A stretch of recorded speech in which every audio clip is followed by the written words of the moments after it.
Bonjour à tous, aujourd'hui je vais vous présenter 10 films chrétiens inspirés d'histoires vraies. Je tiens aussi à remercier Sage Distribution pour leur travail remarquable, car c'est en grande partie grâce à eux que nous avons l'opportunité de pouvoir regarder des films chrétiens encore aujourd'hui. J'espère qu'au travers de cette vidéo, vous aurez l'envie de pouvoir vous aussi soutenir le cinéma chrétien en assistant à des séances de cinéma proches de chez vous, ou à tout simplement les acheter. Les films que je m'apprête à vous présenter sont des témoignages vrais de personnes ayant été guéries de maladies rares, sauvées de la drogue, certains ont eu une expérience de mort imminente, d'autres encore ont vu un membre de leur famille totalement transformé par l'amour de Dieu, d'autres encore témoignent de l'amour et de la compassion pour les autres malgré les persécutions et le rejet. D'autres aussi étaient autrefois athées revendiqués, etc. On commence sans plus attendre avec le premier film. Je n'ai pas honte est l'un des films qui m'a le plus touché. L'histoire vraie de Rachel Joy Scott, une jeune chrétienne lycéenne qui fut la première victime abattue lors de la tuerie de Columbine, le 20 avril 1999. Cette jeune femme, malgré les persécutions et le rejet de certaines de ses amies, ne cessa de montrer de l'amour. Elle a pardonné à sa meilleure amie alors qu'elle l'avait trahi. Rachel avait un cœur débordant de l'amour de Christ. Rachel ne jugeait jamais les gens, mais elle avait compassion d'eux, peu importe leur situation et leur handicap. Toutefois, Rachel n'était pas une sainte. Elle a connu quelques déboires, mais elle se confia souvent à Dieu. Elle a toujours été honnête et jamais elle ne cachait ses sentiments à Dieu. L'histoire de Rachel a touché plus de 22 millions de personnes à travers le monde. Le deuxième film est certainement l'un des plus grands films chrétiens.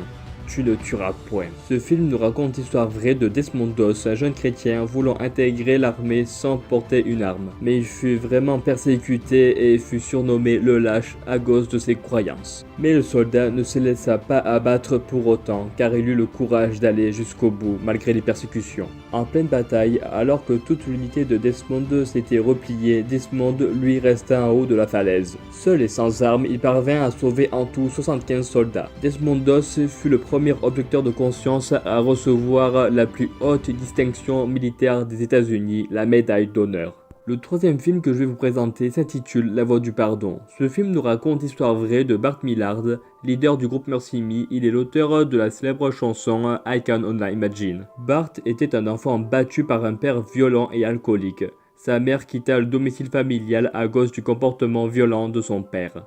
Bart grandit donc sous les coups de son père.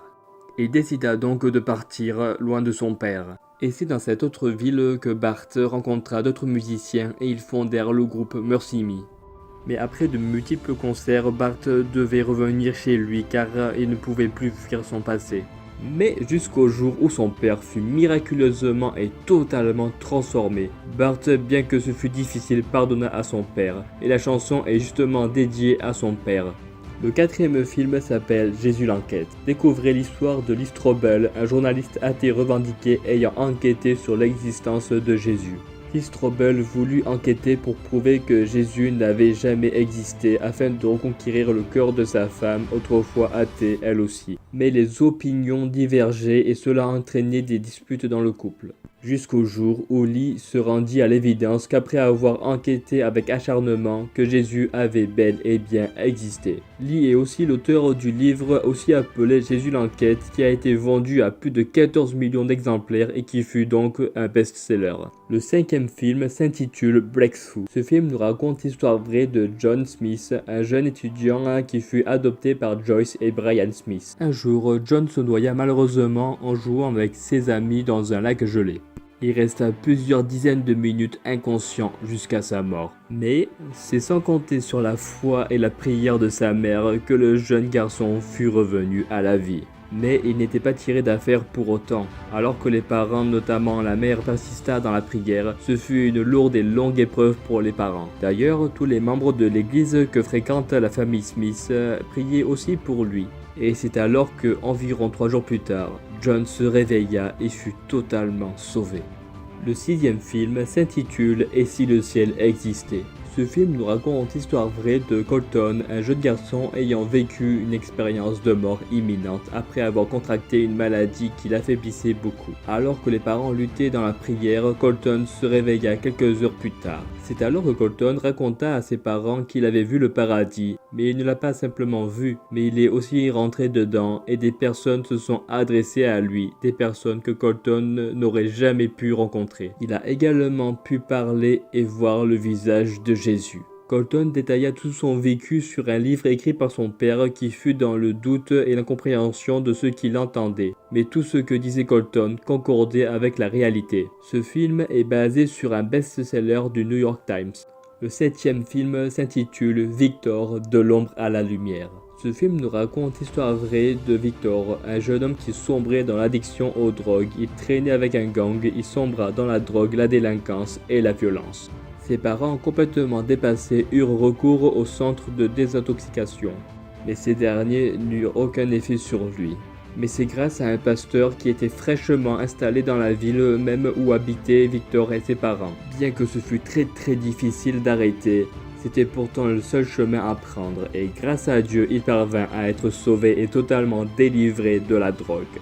Le 8e film s'intitule Miracle du ciel. Ce film nous raconte l'histoire vraie de Annabelle Beam, une jeune fille atteinte d'une maladie appelée pseudo-obstruction intestinale chronique, ce qui veut dire que son corps ne pouvait pas digérer la nourriture qu'elle mangeait. Cela la faisait beaucoup souffrir, d'autant plus que son ventre avait anormalement grossi. Les médecins ne pouvaient pas faire grand-chose si ce n'est l'opérer afin qu'elle puisse aller mieux, mais elle ne pourrait sans doute jamais guérir. Mais c'est en revenant chez elle, après un séjour à l'hôpital, que Anna, après avoir lourdement chuté à plus de 10 mètres à l'intérieur de l'arbre, que Anna fut totalement guérie et qui plus est, ne souffrait d'aucune séquelle ni d'aucune fracture. Le 9e film s'intitule Woodlawn. Ce film nous raconte l'histoire vraie de Tony Nathan, un jeune afro-américain qui intégra l'équipe du lycée Woodlawn. Une intégration difficile en pleine période de ségrégation dans les années 1970, où des émeutes éclataient dans la ville de Birmingham en Alabama. Toutefois, un aumônier sportif chrétien se manifesta alors que la situation était assez tendue au lycée. L'aumônier sportif, appelé Hank, parvint à dissuader l'équipe de changer grâce à l'amour et au pardon. C'est alors que toute l'équipe fut soudée, bien qu'ils connurent des épreuves et des défaites. D'ailleurs, le message d'amour et d'espérance se propagea jusqu'à tout le lycée. Tony Nathan manquait parfois de confiance en lui, mais il parvint à affronter ses peurs et ses doutes grâce à sa foi en Dieu. Il fut d'ailleurs le plus rapide de son équipe.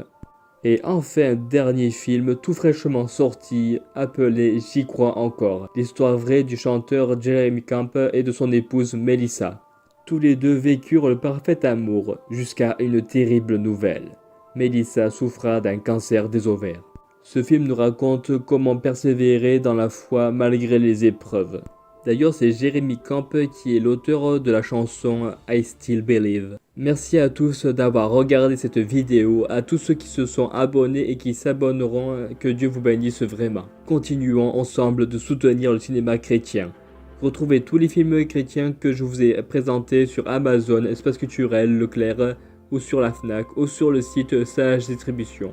Une grande majorité de films sont également disponibles en achat digital sur YouTube, Playfilm, iTunes, Canal VOD, Microsoft et MyTF1. Soyez tous bénis.